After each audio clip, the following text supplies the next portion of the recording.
Just looking back, recapping, that was a wild one Saturday night, and great finish by the Lumberjacks. Great start and great finish, and didn't really play as well as we wanted to in between, but we maintained somewhat control and found a way to win that sucker there at the end. But great crowd. Appreciate everybody coming out, the students and the Lumberjack Marching Band. They made a big difference over there on that visiting sideline, and just really pleased with the way the team, responded and came back and played after a tough week the week before. Didn't let that game affect us twice like we had the year before, and so came out, really sharp, 21-0 there as we started the game, and credit ACU, well-coached team, great staff, got some really good players over there, really good football team, and they fought their way back in it.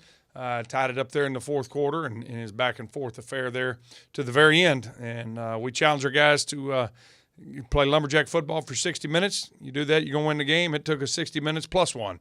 And but very pleased with the way it ended up and getting a win. Football games are tough to win, so we'll take it any way we can. Looking forward now, Sam Houston's back. We're looking forward. Tarleton State. Really good football team. 4-1, coached by Todd Witten, former Lumberjack quarterback back in the day, glory days of SFA. So they're bringing a really good team to town. They're 4-1 right now and playing at a very high level. Have a very explosive offense. New defensive coordinator, done some really good things. They're a tough unit on the defense side of the ball as well. So we've won 12 in a row here at home now. Winning 13 is going to be a big challenge. We're going to need a great turnout. Our students and fans and Lumberjack Nation, because this is going to be a really tough battle Saturday, 6 o'clock, and I hope we have a great crowd. Should be a great football game between two really good football teams. Hey, Coach, how often do you guys talk about that win streak at home? And, of course, you don't want that to be a distraction, but, yeah, how often is that discussed in the locker room and amongst the team?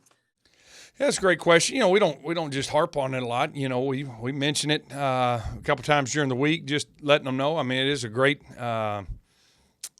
validation of how we've played at home. It's you don't want to talk about a no-hitter in the seventh inning and that type of deal. So it's not something we talk about every day. But we know streaks come and streaks go and everything else. But if you play at a high level and you're efficient with what you're doing offensively, defensively, special teams, we're tough to beat at home. And that's because of the players, but it's also because of, Jack Nation out there showing up. We've got great student support, great fans, and the Lumberjack Marching Band makes a huge difference, and the Purple Haze over there banging those axe handles on that old metal sign. I mean, I've been on that opposing side down here at Homer Bryce, and it's an intimidating place to play.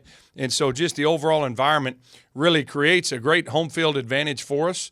And the guys have played really well at a high level over the past 4 years, and that's why this thing has stretched to what it is. I think it's the third longest home winning streak in the nation right now, spanning all the way back to 2019. So excited about that, but we just got to go out and play the next game. There's a lot more reasons why we need to play well other than just a home winning streak. But that's about how much we do and don't talk about it, I guess. Okay. And who are some Tarleton State's players you got to key in on to try to get a win? I think offensively they've got good players all the way around. This quarterback they had transfer in, he's an SEC transfer, and he's got a really live arm, makes good decisions. He's very patient with the ball. They're a big RPO team, and so he'll ride that thing in there for a while and just make sure you're sound and square it up across the board in the back end. If not, he'll make you pay. Got some really talented receivers. I got one kid's he looks about 7 foot on film. I think he's listed at 6'5" or 6'6", but he's always open because he's so tall and he does a good job. Slot receiver's a very dynamic player, and O-line's really good. I know a couple of those guys, and they're very, very solid. Defensively, they've got a couple transfers that have really stepped up. They're real strong up front.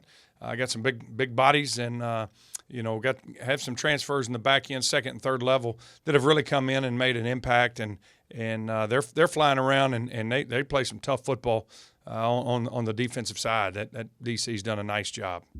You guys good health-wise and all that? Oh, we've been better. We suffered took a few shots across the bow there in the Abilene game. it's that time of year. People get banged up and everything else. So we're working hard. We got a great training staff. AJ Van Valkenburg and his crew do a fantastic job, and we'll have more than enough willing and able bodies out there Saturday night to take the field.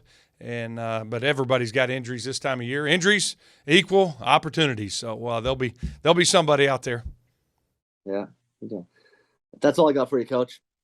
Coach, can you elaborate on the ASUN WAC power rankings, and you even pay attention to that? Yeah, no, you do, and I knew we'd be in a pretty good spot. Just our 3 losses don't hurt you in terms of playoff power rankings, those type of things, being the 3 FBS losses. But we end up the first release came out this week, and we're sitting number 1. Tarleton's sitting number 2. So that's why I tell you this is going to be a big game Saturday. Tarleton's actually not eligible for the playoffs, but that's where they sit at 4-1, and so we control our own destiny. This is our first conference game this week, and so that's we're going out to play for conference championship and a playoff berth, and we're going to do that each and every week until they tell us not to. So, but it's nice to be in this position.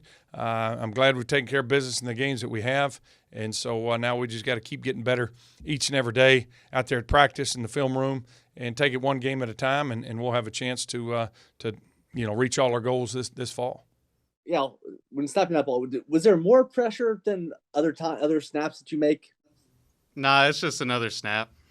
It doesn't matter whether it's a game winner or just practice snap. It's all the same, 7 yards. So I was going to ask what your thought was, like, as you saw that ball traveling through the air towards the uprights. Oh, I knew he drilled it. I knew as soon as we stepped out there he was going to drill it.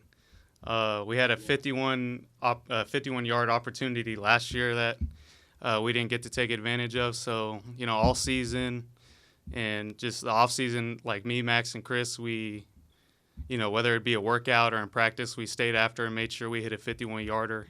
So when we went out there, I knew he was going to drill it. I guess kind of similar thing. Like, were you more nervous at all in this situation, being that what was at stake here? Not really nervous, just because of all the reps that we've done throughout the season, also the off season. Just we're all on the same page, all in the same tune, and just being able just to compete and do what we do every day, and just it happens and. We all knew it was going to go in before we even walked out there. Can you tell, like, when Chris kicks it, like, it's gold? Yeah, if you look back on the video, I start pumping up before it even goes in. Like, it's over the line, and I'm already celebrating just because, the confidence that I have in the 2 guys with me out there, it's just a great feeling just because I know it's going to happen.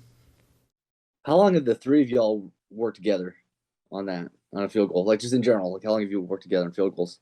Our first season was 2020, the COVID season, and starting in from that spring, we immediately got together and just started building a bond that we've had, and we've always been on the same page.